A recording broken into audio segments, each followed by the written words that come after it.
ধোনি ভাইও শেখাতে পারবে না। আইপিএলে ব্যর্থতা প্রসঙ্গে আবার মুখ খুললেন হার্দিক। খাতায় কলমে এখনও আইপিএলে প্লে অফের দৌড়ে টিকে রয়েছে মুম্বাই ইন্ডিয়ান্স, কিন্তু প্রথম চারে শেষ করা যে খুবই কঠিন তা মেনে নিচ্ছেন দলের প্রত্যেকেই।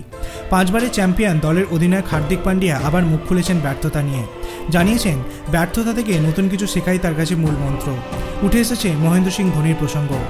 সম্প্রচারকারী চ্যানেলের একটি অনুষ্ঠানে হার্দিক বলেছেন, আমি বরাবরই কিছু দায়িত্ব নিতে চাইতাম, কারণ কোনো কিছু আপনার অধীনে থাকলে সেটা অনেক ব্যক্তিগত হয়।